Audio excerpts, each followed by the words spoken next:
Viana do Castelo, capital do folclore português, é a cidade mais a norte do país, marcada pela proximidade de Espanha e pela sua costa, banhada pelo Oceano Atlântico.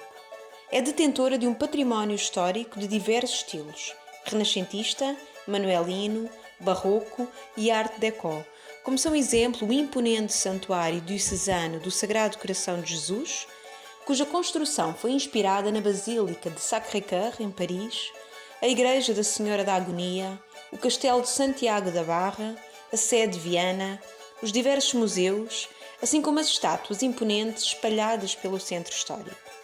Único em Portugal, o navio Hospital Gilianos, construído em 1955, com a função de apoiar a frota bacalhoeira portuguesa, tornou-se no núcleo museológico que conta as histórias vividas em alto mar. No centro histórico da cidade, visita o Museu do Traje e aprecia a riqueza etnográfica dos tradicionais trajes vianenses. Quem não conhece o coração de filigrana de Viana ou o traje típico de Viana? Por cá, as maravilhosas praias de areia fina são excelentes para a prática de surf, windsurf ou bodyboard. Dizem ainda que foi por aqui que Guerra Junqueiro se realizou como homem e como poeta. Arcos de Valdevez é uma vila raiana associada à história do nascimento da independência portuguesa. O Torneio de Arcos de Valdevez, ou Recontro de Valdevez, é um episódio da história de Portugal ligado aos primeiros tempos da nacionalidade, o antecedente da celebração do Tratado de Zamora em 1143. Rodeada de montanhas, tem recantos e miradouros de uma beleza única, realçando-se a Serra da Peneda e os miradores de Adrão e Penedo de Miadinha.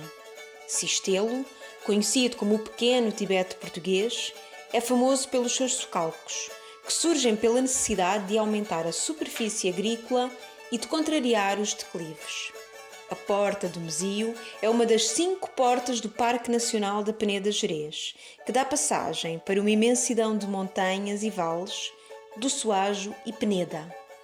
Considerado pela Unesco Reserva Mundial da Biosfera, merece uma visita. Caminha, localizada bem na foz do Rio Minho, fronteiriça com Espanha, onde o ferryboat diário une as duas margens do rio. No concelho há muito para visitar.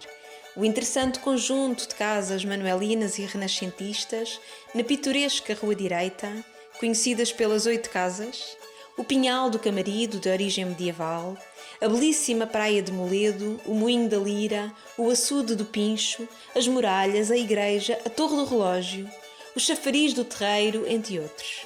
Sem esquecer, no estuário do Rio Minho, numa ilhota de Ínsua, as ruínas do Forte da Ínsua.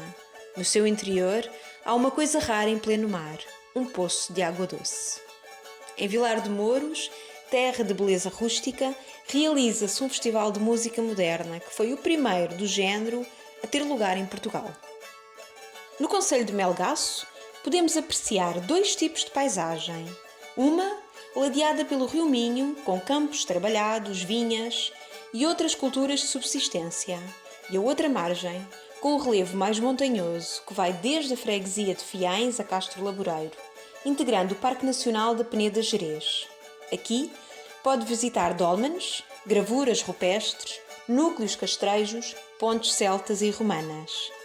Encontramos brandas e inverneiras, casas pobres, de paredes de pedra solta, com uma pequena entrada e com telhados cobertos de colmo, que servem de abrigo aos pastores. Estas têm normalmente 2 pisos, o inferior para abrigar o gado e o superior para os pastores. No concelho é organizado o mais antigo concurso canino de Portugal, o Concurso de Cães de Castro Laboreiro. Do património de Monção, destacamos as 2 portas do castelo, a igreja matriz de origem romana, ladeada por uma torre com coroamento setecentista, a igreja da Misericórdia e a capela de São Francisco, junto ao convento dos Capuchos. Monção possui um significativo conjunto de casas brazonadas e apalaçadas, edificadas durante os séculos XVIII e XIX. Por todo o concelho de Paredes de Coura encontram-se antas, restos de estações dalménicas, necrópoles e castros, Depois de visitar as várias igrejas, o Pelourinho, a Casa Grande e os montes, encontramos a 883 metros de altitude, no ponto mais alto do concelho, o Corno do Bico, situado na área da paisagem protegida com o mesmo nome. Pode ainda dar um salto até à praia fluvial do Taboão, lugar bucólico de beleza ímpar, onde se realiza o carismático Festival Paredes de Cora, que já foi considerado um dos 5 melhores festivais de música da Europa. Ponte de Barca foi construída em meados do século XIV. Tem uma ponte que ocupa lugar de destaque por se tratar de uma das mais importantes pontes medievais do país. Em Ponte de Barca, poderá passear pelo castelo e pelos espigueiros do Lindoso, a Igreja Matriz, o Pelourinho, o Mercado Pombalino, as igrejas dos mosteiros de Bravães, Castro e Vila Nova de Moia, e ainda as lagoas e a cascata da Ermida. Vá até à praia fluvial de Estourãos e descanse enquanto aprecia a beleza da paisagem. Ponte de Lima é uma localidade muito importante desde a ocupação romana. Possui um palácio da corte do Reino de Leão, documentado por achados arqueológicos e outros documentos escritos. À beleza natural, foram adicionadas magníficas fachadas góticas, maneiristas, barrocas, neoclássicas e oitocentistas. O palmito limiano é uma peça de artesanato característica desta região. Em Valença nasceu São Teotónio, o primeiro santo português que foi um dos principais aliados de Dom Afonso Henriques a quando da proclamação da independência de Portugal. Terra fronteiriça com 5 km de muralha, as casas, as construções militares, as igrejas, a ponte metálica e a vista para Tui são algo fantástico que não se esquece. Vila Nova da Cerveira é conhecida pela realização da Bienal de Artes Plásticas, uma referência nacional cuja fama se expandiu mundialmente, atraindo a presença de artistas internacionais.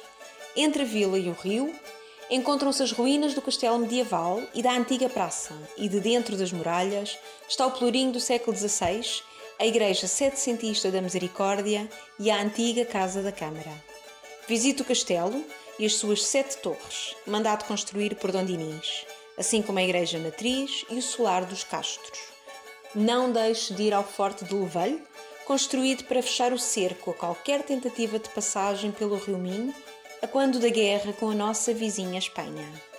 Se ainda tiver energia, suba ao monte e faça um passeio no belíssimo jardim do Convento de São Pai, que integra o roteiro de jardins históricos do Alto Minho. As figuras ilustres que destacamos neste distrito são Olga Roriz, coreógrafa, Pinto Meira, artista plástico, Kim Barreiros, músico. E as lendas que vamos contar são a lenda de São Bento da Porta Aberta e a lenda de Viana. Até já!